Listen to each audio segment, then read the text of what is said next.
So here we are, New York City. It's quite a hot day, but we are here in Central Park. I only see a place that you've seen on TV so many times, like most of this city really, but we actually are here.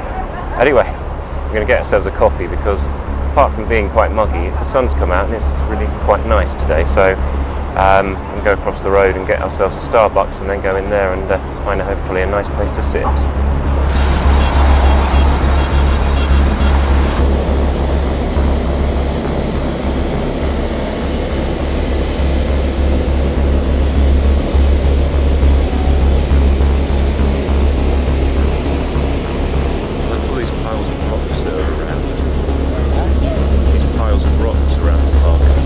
Well, this is day 2 and it's our first experience of New York City, and I'm just sitting here in Central Park with a big pile of rocks behind me.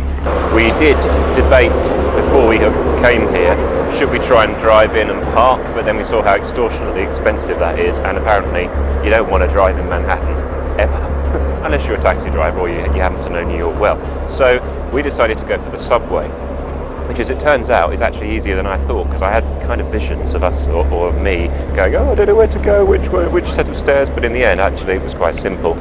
All you have to know is the letter or the number of the line, and as it turns out, the trains are quite helpful in telling you what the next stop was, so it was kind of intuitive, which is just as well, because I didn't want to get us lost. We got here nice and early because, deliberately, to avoid getting stuck in the commuter rush, which apparently isn't that pleasant. But anyway, it's a lovely day. And we just went into Starbucks to get some coffee. And I had my first proper New York experience, because you have to give your name when you go to Starbucks, and they put it on the drink and all that business. They said, I did that, and I waited at the counter, and they said, Darren. And it made me smile, because it was a full-on New York accent.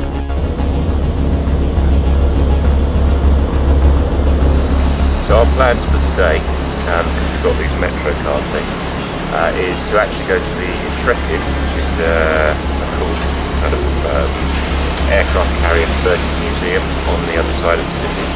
And then we're going to go over to Statue of Liberty as well on the ferry, and obviously the Empire State Building, which we're probably going to do in the evening, because it kind of looks a bit nicer when it's all lit up at night. It'll be an experience.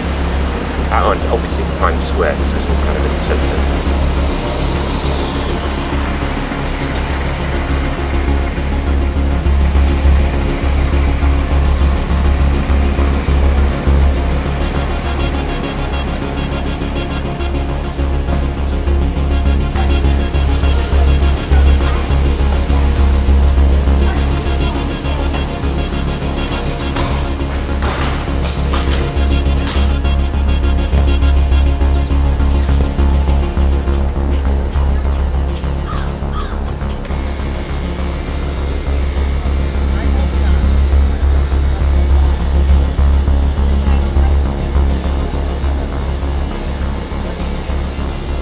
This place is fascinating, really. We were just coming around a corner and I happened to see the top of the circus tent just sort of randomly, and as it turns out, there is in fact an entire fairground inside Central Park, which is kind of cool.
Subway down to South Ferry, all the way down from Central Park we wanted to go to Statue of Liberty. We got there, and then we saw the queue, which I'm not kidding, probably would have taken us at least an hour probably to have gotten through. So we're thinking maybe try it early in the morning when the queue isn't so big. But anyway, it's boiling hot outside, so we've had TGI Fridays a bit up from Battery Park, and we're about to have salad and sit under the air conditioning and cool down because it's starting to have an effect already. It's nice.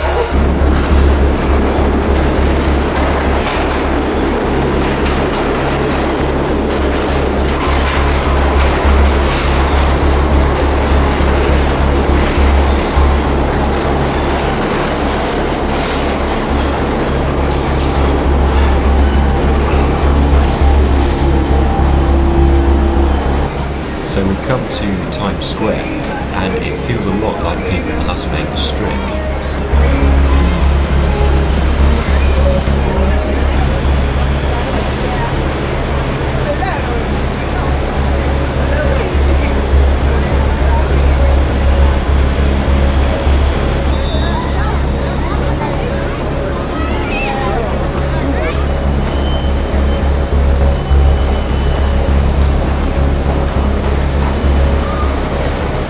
After emerging again from the subway, we're on our way to the Intrepid aircraft carrier.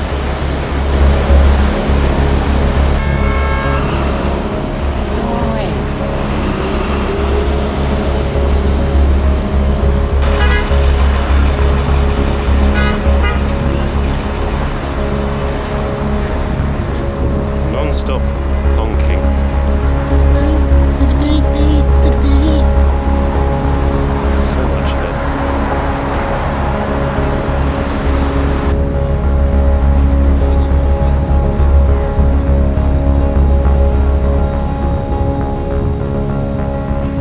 This is what we came to see. Star Trek for me and the Intrepid for David.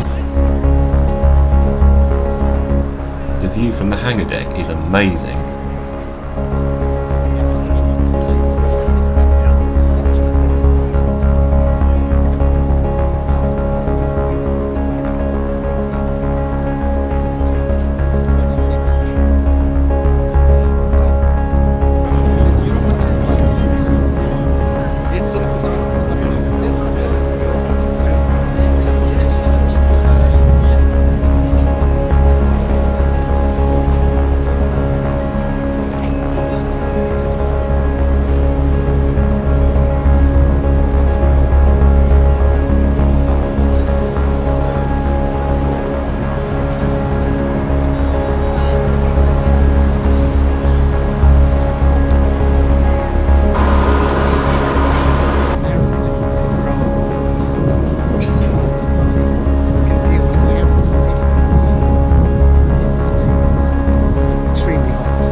We've got ourselves tickets for a tour of New York Harbor, which I think is going to be really good. And that day was only January, the nearest emergency Coast Guard was really too far away. The nearest Coast Guard was 2.5 minutes away.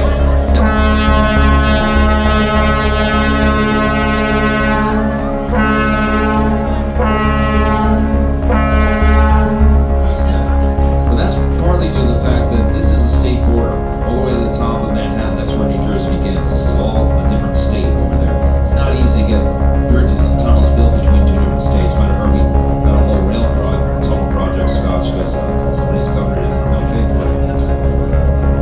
You know what? Frankly, it's just not a good place to have a state border. This is one of those borders the British left us with. The British always leave with the best borders. You post-colonialism, what I'm talking about.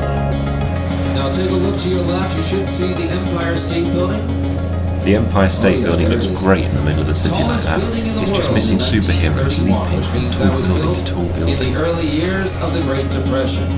You know, in retrospect, maybe not the best time to build a tall office building, but we didn't have retrospect back in 1931. I mean, really, who knew the Great Depression was going to be all that great, right?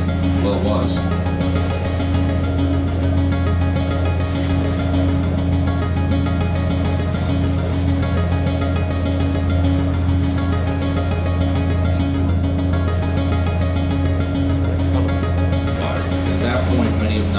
bottom of Manhattan now, and that's the New World Trade Center, and I just love the way that the clouds in the sky are reflecting off it. It's really beautiful. They couldn't believe they were looking at Jersey City. And that neighborhood is called Exchange Place.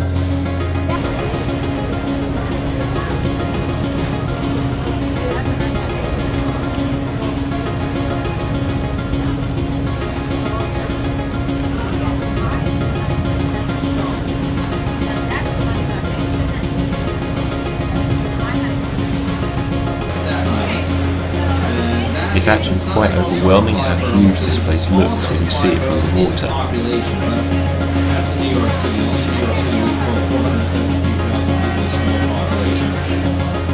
Finances are biggest employer in Illinois. I mean, that may change in the next few years or 10 years or so as media and technology seem to be growing bigger and bigger.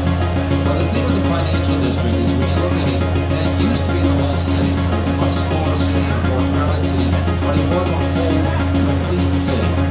But that's how all cities go. They start small and they have everything a city needs. But as they grow and expand, or in this case move north, every aspect of the city moves out. The residents move out, the markets move out, the theater district moves out, but you don't move the money, don't touch the money. And the old neighborhood becomes the financial district by default rather than by design. Now you see that yellowish building up the island, up a few blocks, the one with the white accents and the setbacks. That's a building from 1928.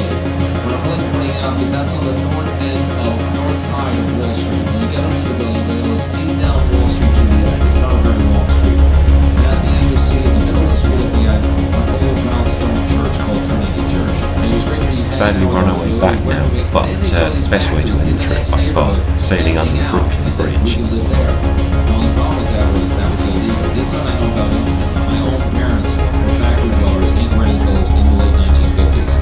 They got caught, they got evicted, that's what happened in New Jersey. And this is a fight for like a generation. The city kept kicking the artists out, the artists kept fighting back. I said, look, we should be allowed, you're not doing anything better with these factories. We should be allowed to live, people just live in their own shops, alright? And finally, 1971 just said, okay, you got a point. And they took that area that was south of Allison, now known as Soho. Right. And they said in 1971 the rule was only artists, registered artists could live in factory buildings. But as it got legal, they fixed them up nicer, to the point where everyone wanted to live there, and eventually that changed. So in 1980 started saying, okay. We had a great day in New York, but it's a shame we didn't have enough battery, or indeed energy, to go up the Empire State Building. But there's always the next time. If you like this video, click the like button below, and to be notified of new videos, don't forget to subscribe.